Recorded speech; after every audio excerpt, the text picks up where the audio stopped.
Hello there, it's Ashraf here, and today I want us to look at the next kind of beam. And this time, the beam that we are looking at, if you remember correctly, the previous beam that we studied was a beam that had reactions at the extreme ends. The reactions were both at the extreme ends of the beam, but in this kind of beam that we are looking at now, we have one reaction at the extreme end, and then the other reaction is not at the extreme end anymore, but rather we have a force at the extreme end. So how do we deal with this? So first things first, we need to get a scale, and we are going to use a scale. 1 meter is going to be represented by 10 millimeters, and then 1 kilonewton is going to be represented by 5 millimeters.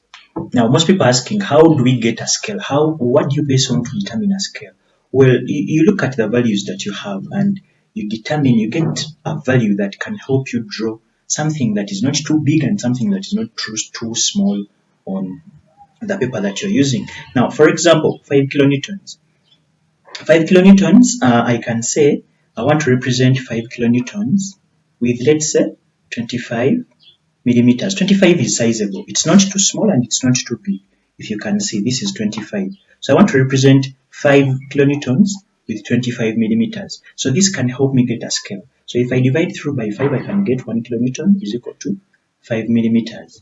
And hence my scale that I'm using. So that's how you can get a scale for people that are asking such questions. Well, now that you have a scale, we should proceed and draw our space diagram. So start with a horizontal line, and onto this horizontal line put a vertical line, and then onto this vertical line we said it's good practice to prolong these lines because we are to draw a shear force diagram. So I'm going to put a reaction here because there is one and it is R1.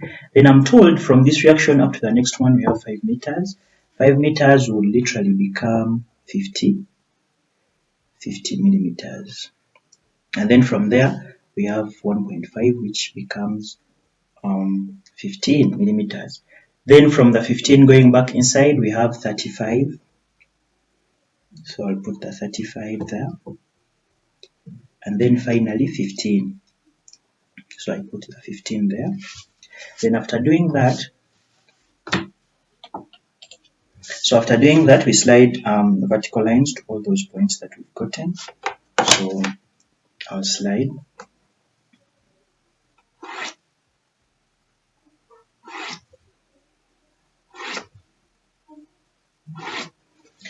Perfect. So I'll complete my beam. This is my beam. Then put all the forces there. There is a reaction here. And finally a force here. So this is going to be 3 kilonewtons. This will be 5 kilonewtons. This would be 2 kilonewtons. This is R2. And we said this is what we call our space diagram. Now we know that the next step here is to draw a polar diagram. So I'll slide a vertical line a small distance away from this. Let's say there. Draw a line. So this is a space diagram. And then we said for a space diagram to be complete, we need to name the forces in there.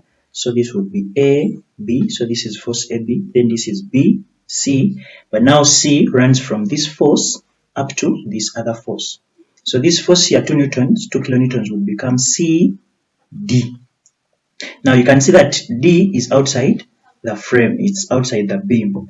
But its space, we consider its space to be down here. The space between this force and this is the space for D. But I'm saying the whole space from this force to this force is that whole space for C. It's C alone there. Perfect. Then this space between the reactions, we shall name it E. And with that, we have our complete space diagram. So let's proceed to the polar. So the polar, we said we draw all the forces from here onto the polar diagram. And since all these are going down, all our forces here are going to go down. So what do I mean? So we start with AB, which is 3 kilonewtons. When I convert it to millimeters, it's going to become 15. So choose a point. So I'm going to measure 15 going down. So this is A, B. As I go down, because the force is going down. Then BC is 5, which makes it 25 according to our scale. and I'm still going to measure as I go down because the force is going down. And finally we have 2 times 5 becomes 10, so this is where our D is. So all our forces are there. Choose a point this side, call it point O, join all these points to point O.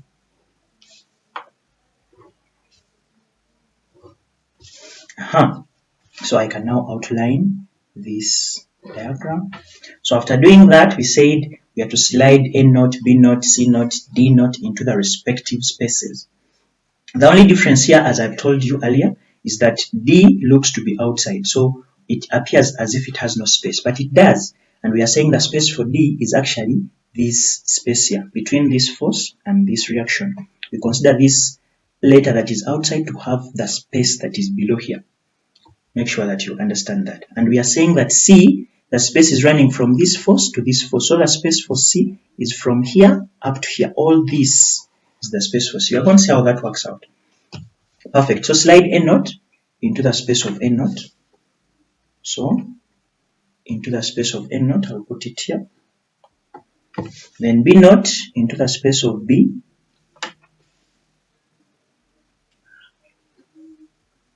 Then C0 into the space of C. And remember, we said the space of C is running from here up to here. So that would mean my line is going to come from here up to the last line. So C not into the space of C. And that is the whole space of C. The whole space of C is that. Then finally, D not into the space of D. We said the space of D is this one now. So I'll slide D not and put it in the space of D, which is this. Now that we have that, we connect the last point to the first point, and this is what we have. So you slide that line immediately and take it back to point naught. Slide it immediately, don't waste time. So slide it, and this is what we have. So after doing that, you can now name our drawings. This right here is the polar diagram, and this is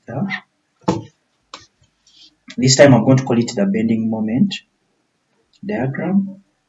Remember, it has 2 names: bending moment diagram or the link polygon bending moment diagram, and this is the polar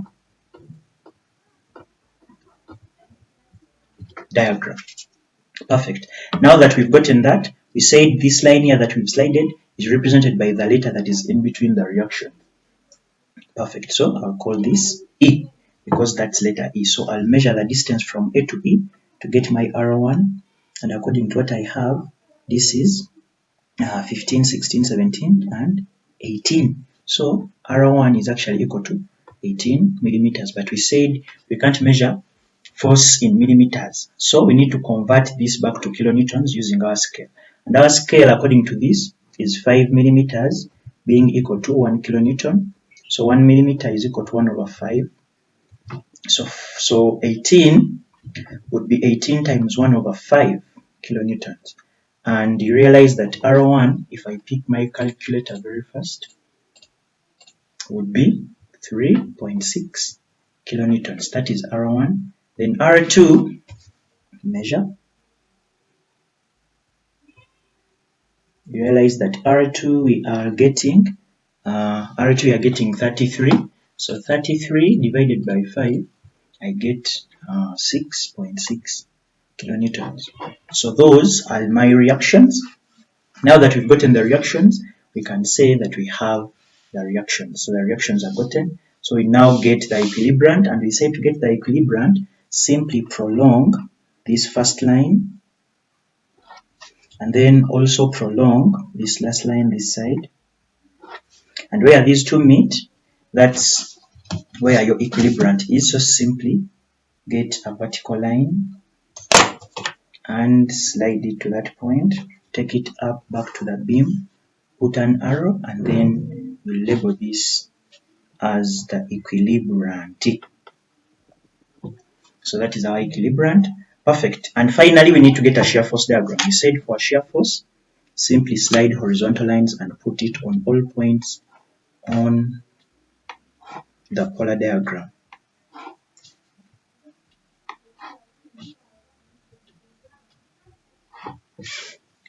Perfect. And we said we use the space diagram and the polar diagram to get this concurrently. So you realize that we have AB, that line of action of AB is this one, and then we have AB here. So I make sure that the two relate.